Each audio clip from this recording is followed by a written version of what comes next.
Hi everyone, thank you for joining us for UEFI Conformance Profiles, allowing reduced model implementations as part of the UEFI 2020 Virtual Plug Fest. We'll get started here in just a moment. Thank you.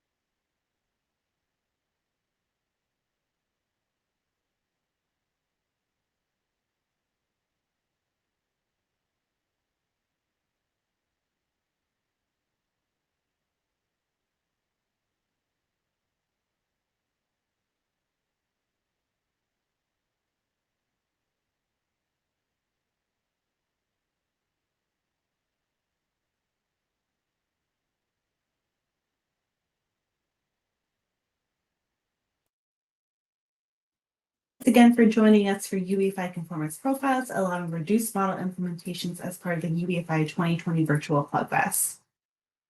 I wanted to take a moment here to introduce our presenters. We have Dick Wilkins, who's a Principal Technology Liaison at Phoenix, and then Samer El-Haj-Mahmoud, who's a Senior Principal Architect at ARM.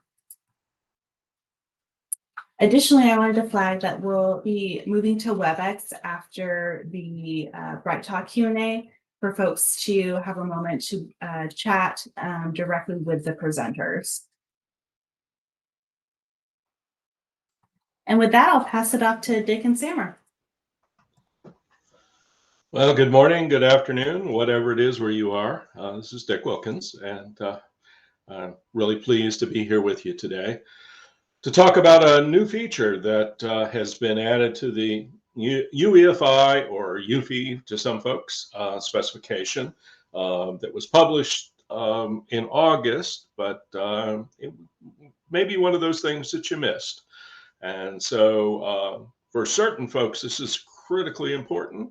For others, not so much. But we're happy to make this available to all of the UEFI spec users. So we're going to talk about what it is, what the motivations were, and why it's important, and some examples. So anyway, let's get right to it. The motivation for this. Well, to start out with a very brief history, the Extensible Firmware Interface, or EFI, was developed by Intel back in the very late 1990s. They had come up with a new processor chip that was completely different than the x86 processors that were prevalent up to that point. And that chip really bore no resemblance to x86, and it didn't have any of the interface capabilities that were used in what we now call legacy BIOS. Those interfaces didn't exist. So the folks at Intel at the time decided to do kind of two things. One is to create a new interface between firmware and software above it, the operating systems and other software. Create a new one with a new interface design that was more portable, was written in a higher level language. A lot of people don't consider C a high level language, but that's a religious argument for another day.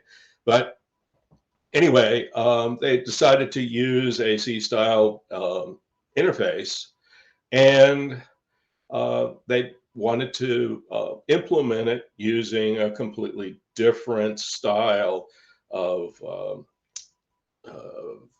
calling interface from the OS to firmware. All that said, that the target market for that was traditional computing platforms, servers, workstations, desktops, laptops, maybe, and some smaller systems potentially. And that these guys are pretty smart, and they kind of knew that the market was expanding, but really their target was traditional computing platforms. Since that time, UEFI is being used more and more all over the marketplace, from IoT, tiny IoT systems to automotive and various types of platforms running different kinds of OSs, running direct applications without an OS, et cetera, et cetera. Up to monster server systems with very complex architectures. But UEFI is being used across those systems. But what happened in that world was many of those new target systems are in some way constrained. It might be processor capabilities, memory, the devices that attachments, et cetera, et cetera. They may be constrained, and because of those constraints, it may not make sense for them to support all of the traditional required capabilities of UEFI as were developed back in the late 1990s for traditional computing platforms. So just as a brief rundown, I know this is a bit of an eye chart, and I'm certainly not going to read it to you. This is a copy and paste right out of the UEFI specification. It lists the required elements that are required of any standard conformant UEFI implementation. Requires some tables, particularly the system table, all the functions defined as boot services, all as defined as runtime services, the loaded image protocol, device paths, device paths protocol, the decompress protocol for decompressing code segments and loaded code, et cetera, and device path utilities for dealing with various requirements of finding devices in a system that doesn't have an OS loaded yet. In addition to those, there's sort of the next page in the specification sort of hand waves some additional required elements that if your platform has certain features, you may be required to add additional elements to support those features. Also, if you're using specific UEFI drivers in your system, you may need to have supporting protocols, firmware support for those additional capabilities. And the specifics, you kind of have to dig into the spec in some detail. Now, in order to be fully conformant with the UEFI specification, you must provide all of the required elements that I just spoke of.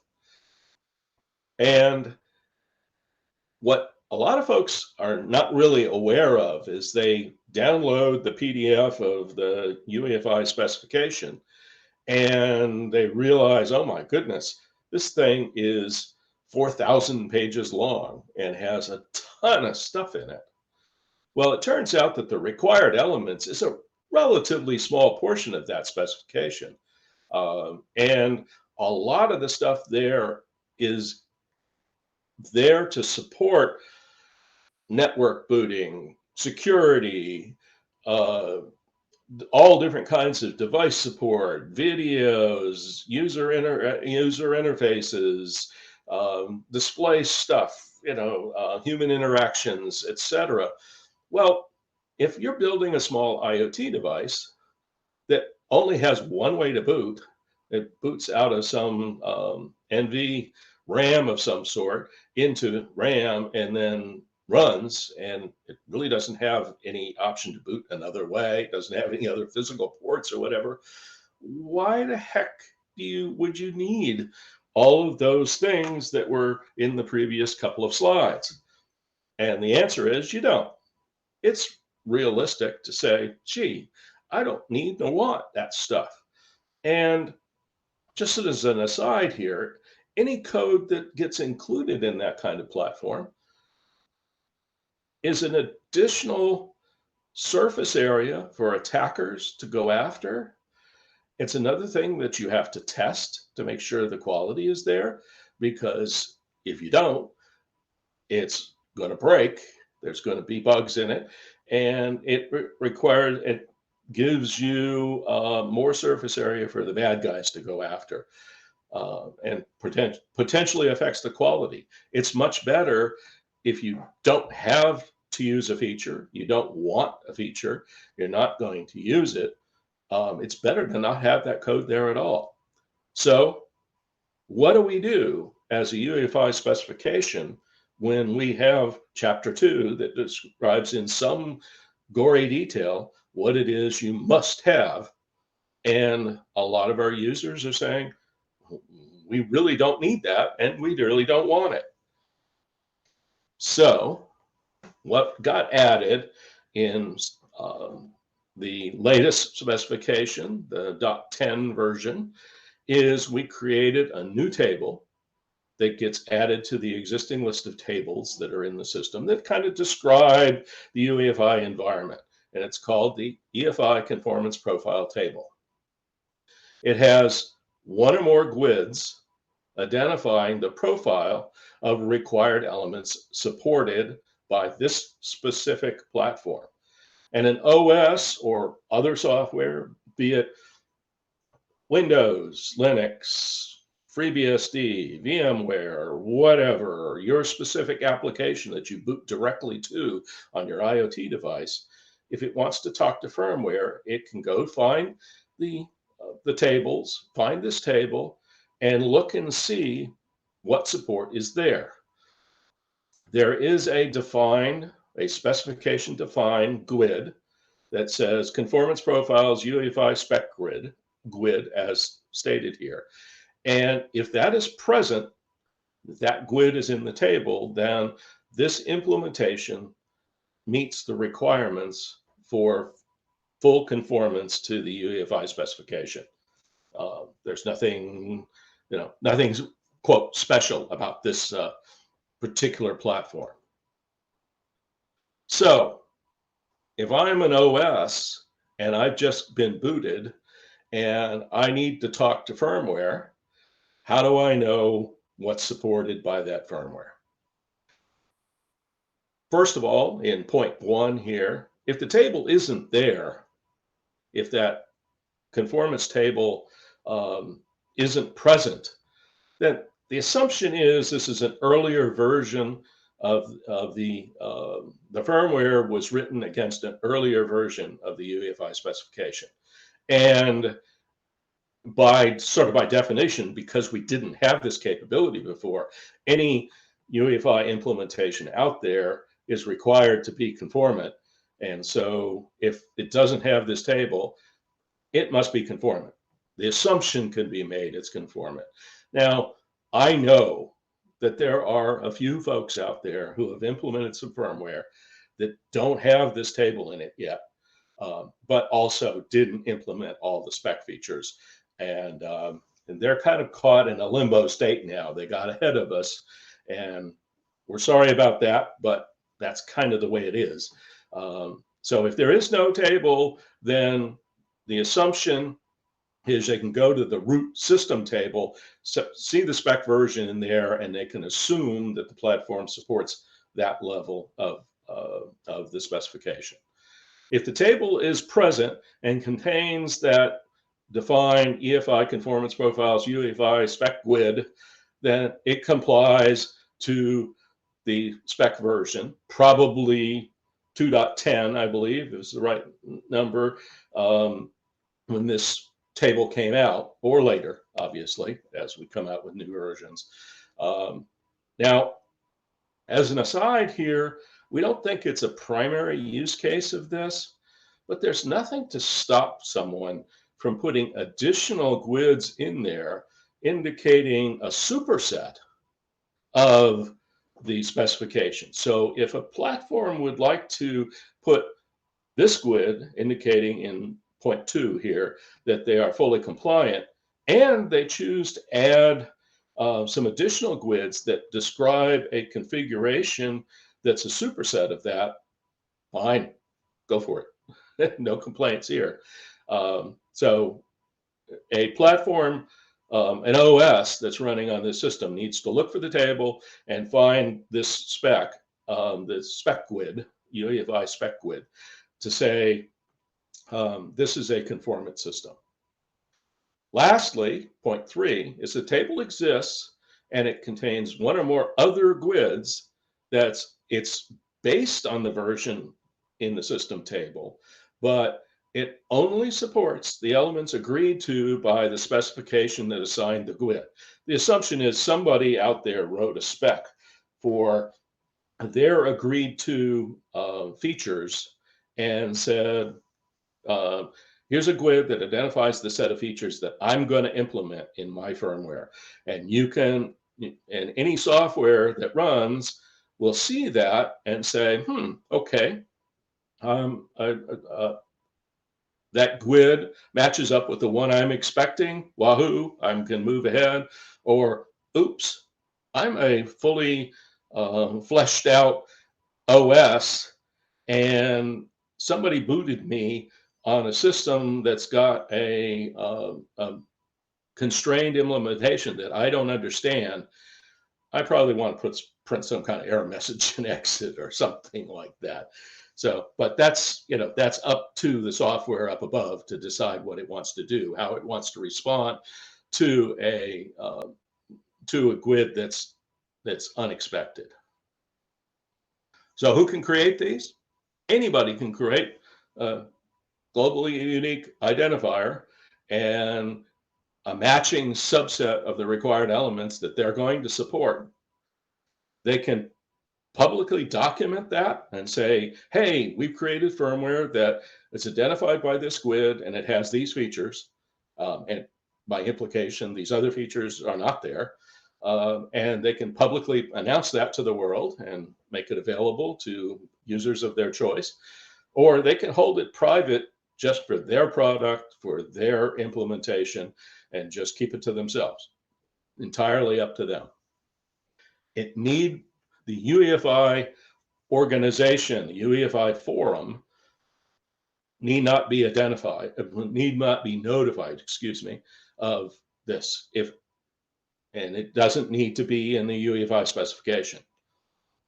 If a GUID creator chooses to have a GUID included in the UEFI spec, so they're publicizing it for broad use, they need to provide the UEFI organization the GUID and a URL where that GUID and its associated requirements are documented so that people can refer to those. If you want it in the spec, you need to tell us where it's documented. If you don't want it in the spec, you don't have to tell us anything. So, as I said, any code that uses the interface scans for the new table. The table is not present or contains that special GUID. You can assume a fully conformant system. If not, standard software can assume that some needed elements might not be present and can respond accordingly. And as I said, that might be print an error message or something and exit. So if some other GUID is present, software can assume that a subset of required elements is supported by this. They can check, see if the GUID that has the elements they need and can decide whether they're going to say, this platform matches up with my needs, I'm going to go for it, or gee, it's a subset I'm not familiar with, I may not be able to run. So I'm going to hand it over to Samer at this point to talk about a specific implementation of this capability. Go for it. Thank you, Dick. Hi, everyone. This is Samer El-Haj-Mahmoud from ARM.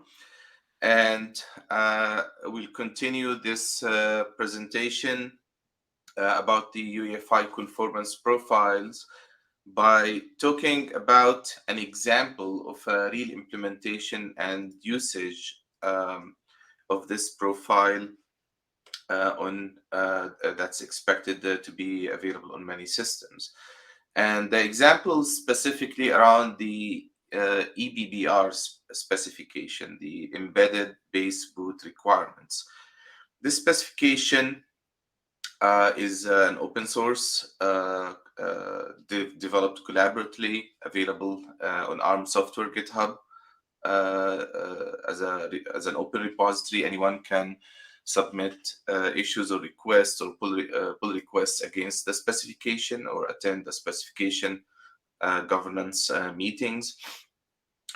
The specification defines requirements and principles to guide the development of embedded systems, specifically the firmware of the embedded systems, in order to enable interoperability between the different silicon manufacturers and silicon parts, SoCs, the different hardware devices that use the silicon from different OEMs and device manufacturers, and the firmware implementations that go on these devices in order to allow them to boot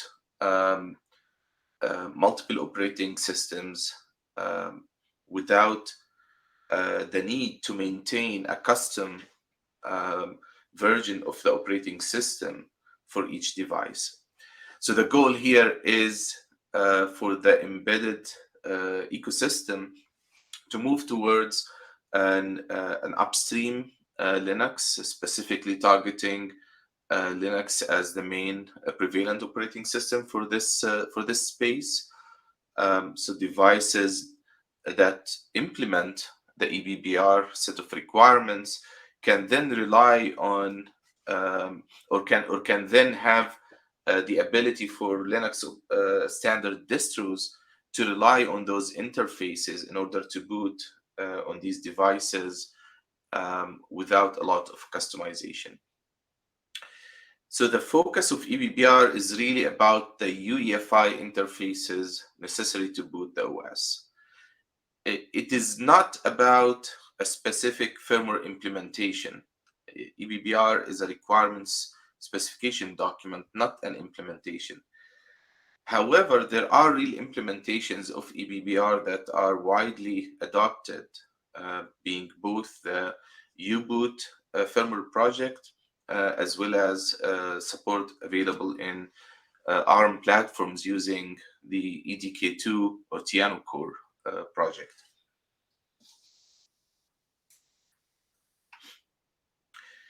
So as I said in the previous slide, EBBR focuses on the interfaces to the operating system, and that includes the UEFI specification defined interfaces.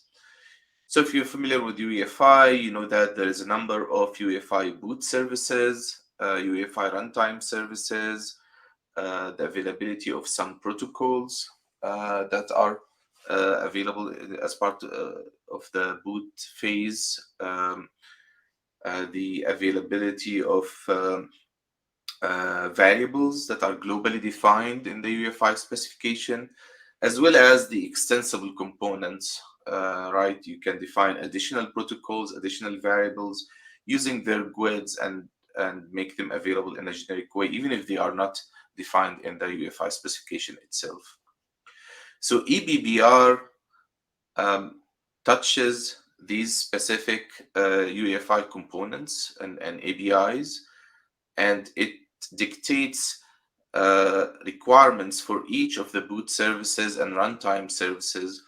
In particular, it dictates deviations from the rules that are in the UEFI specification, as in lowering the bar in some cases of making mandatory interfaces or components that are required by the UEFI specification, making them optional or reduces the requirements for some corner cases. And we'll cover a few of these in details in the next slide, so you can get a better understanding on the delta between the requirements of the EBBR specification and the UEFI specification.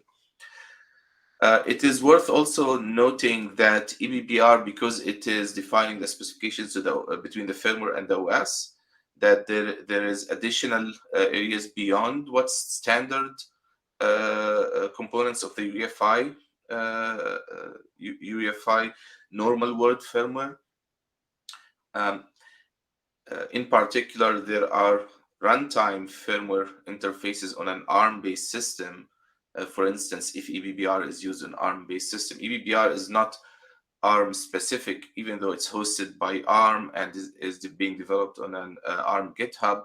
it can be adopted by other architectures. And in fact, recently there were additions to the EBBR specification to add RISC-V, for example, as part of the architectures that are supported. But if EBBR is implemented on an ARM system, then there are some specific ABIs requirements from the ARM trusted firmware, or what we call the secure word firmware interfaces, as opposed to the normal word firmware interfaces provided by UEFI.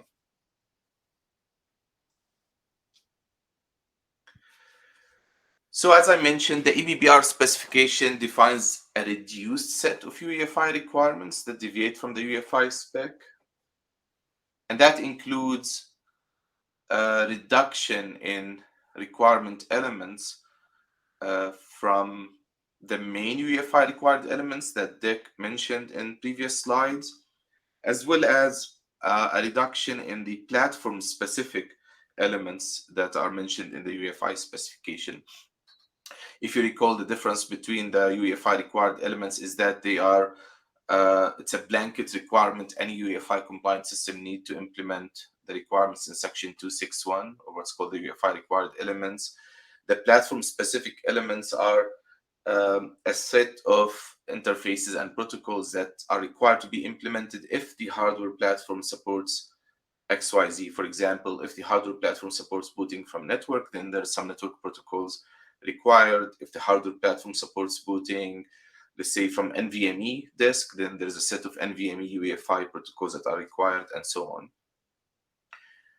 So in all of these reduction of requirements and deviation from the UEFI specification, the EBBR is carefully discussing these deviations and being very particular in selecting which ones to stick with as a requirement and which ones to relax and make optional, with the targeted embedded market and the targeted operating systems for the embedded market in mind. So it's not an arbitrary set of reducing the UEFI rules just because it's difficult to implement or someone thinks it's not needed. There is specific reasons for each item, and if it is truly needed for that embedded market, then you will find that EBBR say that it is a required element. So let's walk through some examples of the elements from the UEFI specification and how the EBBR spec reduces those requirements. The first is just a quick summary of the deviations from the required UEFI elements that are in section 261 of the UEFI specification. So in general, there's a number of EFI boot services and EFI runtime services, where the UEFI specification requires that all of those boot services and runtime services must be implemented. All of these are function pointers, C-style function pointers that are referenced from a table in memory. What the EBBR spec does is it requires that all of these function pointers to be present, because you don't want software to code one of those pointers and find that it's a null pointer, for example. So all the function pointers must be implemented to implement the API, but it may be possible, following the EBBR rules, for some of these functions or services to sometimes return unsupported or some other appropriate error code, either on all calls to that service or on specific conditions, such as combinations of arguments passed to that service. And I'll show you some examples in the next slides. So some of these are, you may say, well, isn't it possible for software to just try to call these services? And if they are there, the service will work. If they are not there, then you will get the appropriate error code. Then why do we need the conformance profile configuration table to begin with? Why can't software just do a deep discovery of each one of these services by executing the code or attempting to execute the code and see what the firmware comes back with? And the answer is, well, it's not critically needed. However, it makes the life of software, be it compliance software or an operating system or some other general purpose application that is using the UEFI services either at boot or at runtime, it makes the job of that software easier because you can do a very quick blanket check in order to identify what class, what type of device am I running on, and then set expectations of what's available and what's not available for that device based on that well-known conformance profile GUID that is published.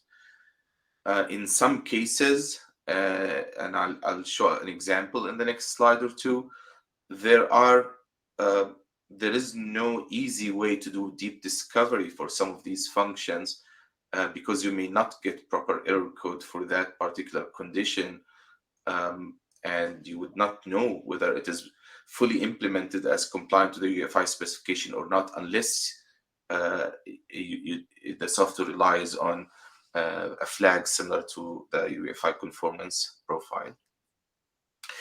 The last one I want to mention here is that the decompress protocol. This particular one was just seen as not necessary for most devices that are in the embedded space.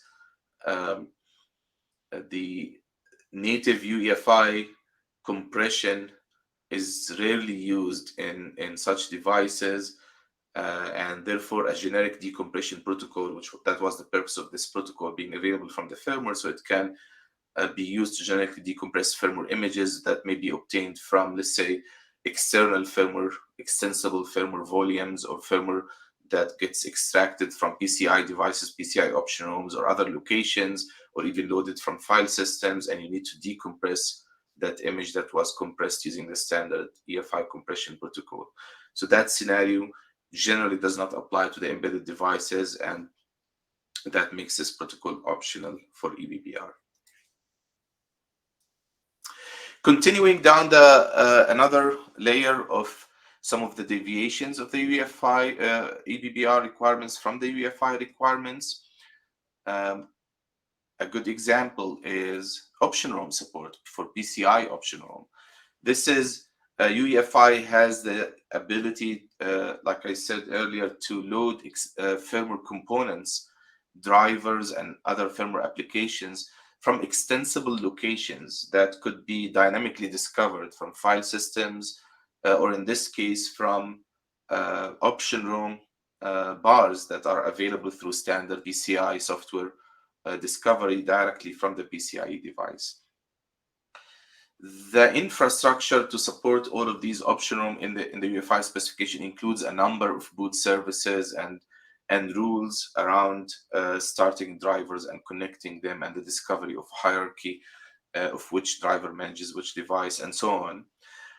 A lot of that is very much needed for a device like a PC or a server where you have PCIe slots, and you could have any number of plugged-in devices, not necessarily devices that are known to the firmware to be supported devices by this platform.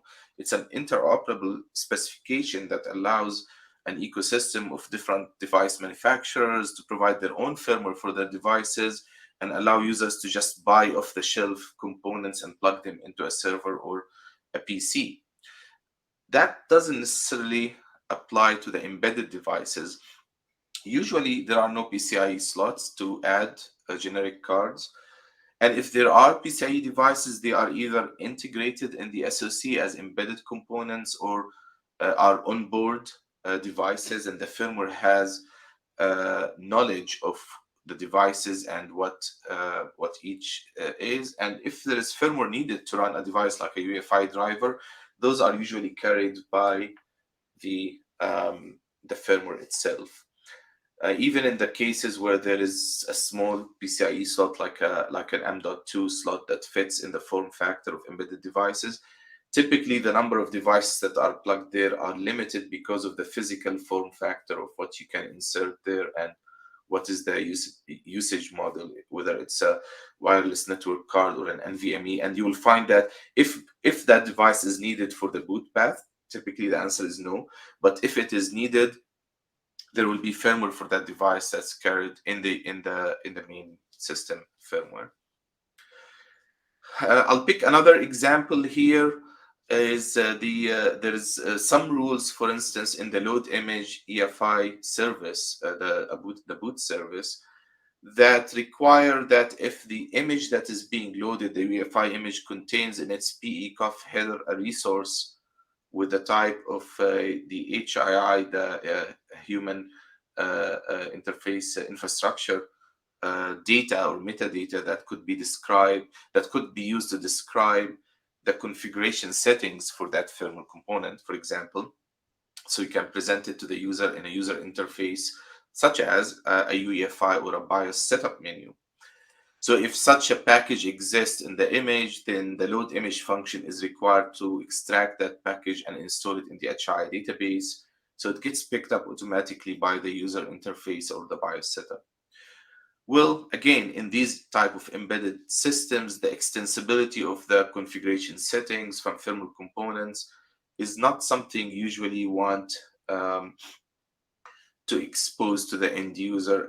There is typically no setup menu, and if there is one, it will have limited settings around configuring the main firmware of the system, and not necessarily additional devices, like we said, from option rooms. Since there is no support for loading UEFI option rooms, there is no need to extract HI databases from an arbitrary EFI image. This is my last slide showing some of the deviations from the UEFI specification from a different dimension. This is the dimension of the UEFI runtime services. So while EBBR does support a lot of the runtime services that are described in the UEFI specification, it relaxes many of them after exit boot services. In other words, after the OS boots, to become optional. So that means pre-boot, before the OS boot, some of these are required, like get variable, for example, or set variable. So they are required to be compliant and fully implemented. But once the operating system boots, then for such devices, dependence on UEFI non-volatile variables that are used by the operating system directly may not necessarily be there or required. It may be needed for some advanced functions like enabling UEFI secure boot on the device, but it's still optional in the baseline EBBR specification. Optional does not mean the function is not implemented. It needs to be there, but it has to return the proper error value back to the coder to avoid OS crashes. So because of all of these reasons, because of all of these very particular deviations from the UEFI specification that are described in details in the EBBR document, the need to publish a UEFI conformance profile fits very well with the EBBR use cases. And as such, once the UEFI 2.10 specification was published, the EBBR community picked up that conformance profile feature from the UEFI spec, and they defined their own GUID for the EBBR 2.0 conformance profile. And that GUID is defined in the EBBR specification itself, not in the UEFI specification. The support for publishing this GUID is already available in the U-boot implementation of the EBBR specification. So what is next? This is, as you can tell, a relatively new feature that the UEFI 2.10 specification was just published recently. And although there is implementation of the conformance profile in EBBR, it's there in the spec. It was added very recently in the specification as well. So it's not widely available in deployed systems. There are many ARM-based systems, for example, that are embedded IoT type systems that are adopting the EBBR and UEFI in that space, but they have not picked up this new feature yet. So of course there is more implementation and adoption needed, not only of the EBBR specific GUID, but in other segments that may have the need for their own GUID that follows their own specification that's targeting that particular segment. EBBR was just an example here. We encourage other communities that are in similar situation to look at the EBBR use case and consider doing something similar for their space. Come up with a specification that truly defines what is needed. If a full UEFI conformance is not possible for whatever reason, or is not appropriate to reduce the attack surface, or to reduce code space, or any other hardware limitations that may be imposed in such environments. If you can't do full UEFI specification conformance, then we strongly recommend doing a conformance profile based approach that follows a well-defined specification rather than arbitrarily implement portions of the UEFI spec and neglect others without advertising what exactly what combinations are exactly being followed in the implementation. So that's the first step. There is, of course, part of it is implementing the more complete UEFI spec compliance GUID that Dick mentioned in earlier slides. This is defined in the UEFI 2.10 spec itself. It should be implemented, for example, in Core EDK2. It's not required to be picked up by fully compliant systems, but for completion, it is there, and it might help to have it, especially if you are going to advertise another private GUID for, let's say, a superset of the UEFI spec where you define additional interfaces that are not in the spec. Finally, or my second point there is that one of the big next steps that we have is the adoption of this feature in compliance testing suites, be it the UEFI self-certification test or the firmware test suite. Both of these do not understand this new feature yet and are not taking advantage of it. There will be proposals submitted upstream in the open source communities to implement tests that use these features. Both the SCT and the FWTS understand, for example, the EBBR specification, and they have specific arguments or options to run the test suite with EBBR in mind, so they can limit the testing to only what is required by EBBR and avoid flagging false positives or failures that are not really contradicting the EBBR specification. So that's already great, and it's part of the EBBR adoption and compliance testing, even done by ARM system ready compliance testing program, for instance.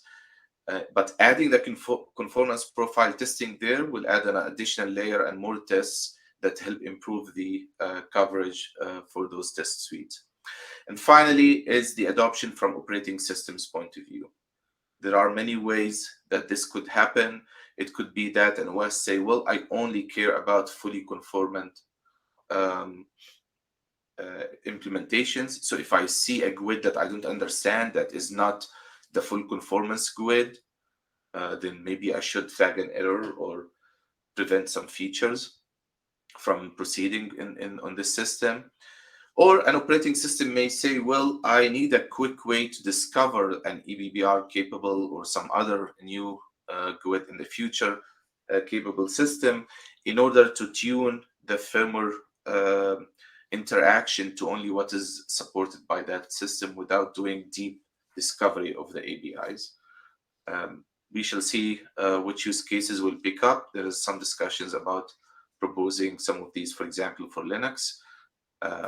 And that's some of the next steps. So to summarize, so we can wrap up, there is now this new standard feature in the UEFI specification that allows you to advertise a subset or superset of UEFI features that are implemented on the system. It allows some level of coordination and understanding between the firmware and the software that is interacting with it. And finally, this is an open-ended feature that allows people to create their own GUIDs to describe their profiles. And EBBR is just an example for a well-understood specification implementation that's using this feature. Thank you, everyone. Yeah. I think we're right at the end of time here. So the link on the screen is available for anybody who would like to ask questions of Samer and I. We will move over to the WebEx here momentarily, and we'll entertain whatever questions you may have there. So thank you very much. Thank you all so much. We'll see you on the WebEx.